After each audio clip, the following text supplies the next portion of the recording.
ఇంకోటి కూడా కోటేశ్వరరావు గారు చాలా వరకు వినిపిస్తున్నటువంటి మాట ఆత్మ నిర్భర్ భారత్ అంటున్నాం. దేశం అన్ని రంగాలు స్వయం సమృద్ధి సాధించాలి అంటున్నాం. కానీ ఇంకా యూరియా మీద ఇతర దేశాల మీద ఆధారపడాల్సినటువంటి పరిస్థితి ఎందుకు వస్తుంది? ఒకవేళ ఇక్కడ కొరత ఏర్పడడానికి కూడా విదేశీ దిగుమతుల ప్రభావం కూడా ఉంటుంది అనుకోవాలా? 2-3 సంవత్సరాల్లో యూరియా కావచ్చు, ఇతర ఎరువులు కావచ్చు, వీటన్నిటి దిగుమతికి కేంద్ర ప్రభుత్వానికి వాసిపోయింది.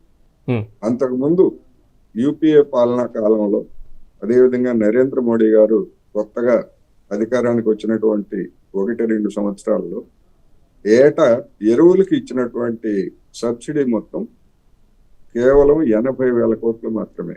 ఒక సంవత్సరం 75,000 కోట్లు ఉండొచ్చు, ఒక సంవత్సరం 75-80,000 కోట్ల మధ్య ఉంది 10 సంవత్సరాల పాటు. లెక్కలు ఎవరైనా చూసుకోవచ్చు.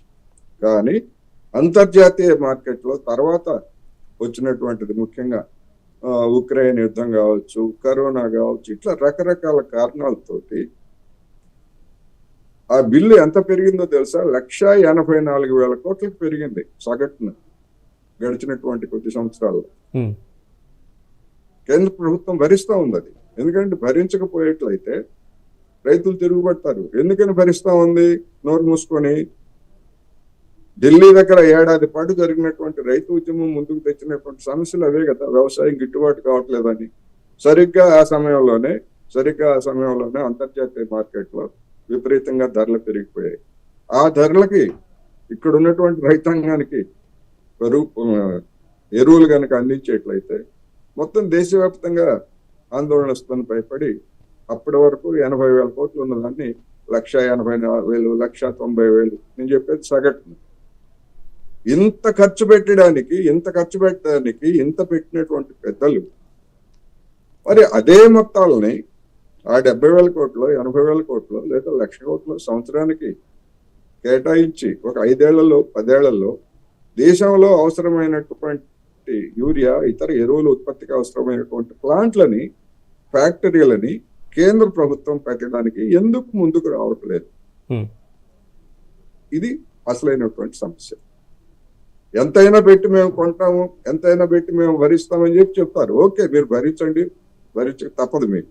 కానీ ఆ భరించేదేదో ఆ పెట్టుబడిదాన్ని ఇక్కడే పెట్టుకొని ఇక్కడే యూరియా కావాలంటే ఎవరిని అడగాలి? మనం చైనా వాళ్ళని అడగాలి. డిఏపి ఎవరిని అడగాలి? మనం చైనా వాళ్ళని అడగాలి. లేకపోతే ఇంకో దేశం.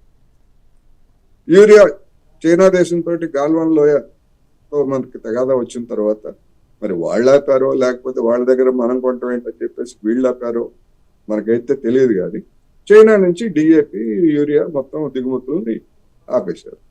దాంతో ఈ ఏడాది ప్రారంభంలో డిఏపి స్టాక్స్ తక్కువగా ఉన్నాయి.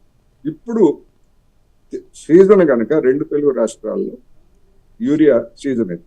యూరియా అయిపోయిన తర్వాత ఏం కావాలి? రైతాంగానికి పంట దిగుబడి పెరగాలంటే డిఏపి కావాలి. ఆ డిఏపి కూడా కొరత రాబోతా ఉంది. అది ఎవరు చెప్పట్లేదు. డిఏపి కూడా కొరత రాబోతా ఉంది. డిఏపి ధరలు కూడా విపరీతంగా పెరిగాయి. వాళ్ళు ఇచ్చేటువంటి సబ్సిడీకి మించి బ్లాక్ మార్కెట్ లో డిఏపి ధరలు 400-500 ఒక బస్తాకి పెరిగిపోయాయి. అందుకని బాధ్యత లేకపోవటం అనేటువంటిది, ముందు చూపు లేకపోవటం అనేటువంటిది. యూరియా అంతర్జాతీయ మార్కెట్ లో ఒక టన్ను $400 ఉన్నప్పుడు కొనుగోలు చేయకుండా ఇప్పుడు అన్ని రాష్ట్రాల్లో ఆందోళన ప్రారంభమైన తర్వాత $530-540 పెట్టి దిగుమతి చేసుకుంటారు హడావుడిగా. ధర తక్కువగా ఉన్నప్పుడు దిగుమతి చేసుకోకుండా ఎవరైనా వద్దన్నారా? రైతులు ఎవరైనా? పార్లమెంట్ కానీ ప్రతిపక్షాలు కానీ మిమ్మల్ని ఏమైనా అడ్డుపడ్డాయా? మీరు నిద్రపోయి అప్పుడు చూద్దాంలే, అవసరమైనప్పుడు చూద్దాంలే, ఏదో ఒకటి చెబుదాంలే, వర్షాలు రావులే, ఇట్లాంటి నెగిటివ్ థింకింగ్ తోటి బాధ్యతారహితంగా వ్యవహరించినటువంటిది ముఖ్యంగా ఎరువుల విషయంలో. అదే ఇవాళ మొత్తం 2 తెలుగు రాష్ట్రాల్లోనూ దేశంలోనూ తలెత్తినటువంటి ఒక ప్రధానమైనటువంటి సమస్య. ఎవరైనా నిజాయితీగా చెప్పమనండి. నరేంద్ర మోడీ గారు కావచ్చు, చంద్రబాబు నాయుడు గారు కావచ్చు, ఈ ఏడాది ప్రారంభంలో ఎరువులు ఇంత నిల్వ ఉన్నాయి, గత ఏడాది ఎంత ఉన్నాయి, దిగుమతులు ఎప్పుడైనా చెప్పారు ఎవరన్నా మనకి? ఎవరు చెప్పట్లేదు, చెప్పరు. వాస్తవం అది. మరి ఎందుకు కొరత వచ్చింది? చంద్రబాబు నాయుడు గారు ఏమంటారు, ఇదంతా కూడా పక్క రాష్ట్రాల వాళ్ళు వచ్చి కొనుక్కు వెళ్తున్నారు, లేకపోతే బ్లాక్ మార్కెట్. దాన్ని నివారించాల్సింది ఎవరు? మీరే కదా. అందుకని ఇక్కడ ఉన్నటువంటి బీజేపీ వాళ్ళు ఏమంటారు, అసమర్థ ప్రభుత్వము, నిల్వలు పెట్టుకోలేదు. ఎవరు నిల్వలు పెట్టాల్సింది? ఎవరు నిల్వలు పెట్టాల్సింది? కేంద్ర ప్రభుత్వం. మీరు పెట్టిన నిల్వలు ఏంటి? దాని సంగతి చెప్పరు. రాష్ట్ర ప్రభుత్వం నిల్వలు పెట్టిన కోటేశ్వర గారు, మీరు చెప్తున్నట్లుగా నిజంగా మౌలిక సదుపాయాలకి, మరి ముఖ్యంగా వ్యవసాయ రంగంలో అవసరమైనటువంటి మౌలిక సదుపాయాలు, ఎరువుల కర్మాగారాలకు సంబంధించి ప్రభుత్వం కూడా దృష్టి పెట్టాల్సినటువంటి అవసరం ఎంతైనా ఉంది. ప్రత్యేకంగా మీకు ధన్యవాదాలు కోటేశ్వరరావు గారు. ఈ పాడి పంటల కార్యక్రమానికి వచ్చి రైతులు ఎదుర్కొంటున్నటువంటి ప్రధాన సమస్యను మీరు ప్రస్తావించినందుకు ప్రత్యేకంగా మీ కృతజ్ఞతలు తెలియజేస్తూ, ఇది వాటి పాడి పంటల కార్యక్రమం. మరో కార్యక్రమంతో మళ్ళీ కలుద్దాం. చూస్తూనే ఉండండి మెగా 9 టీవీ.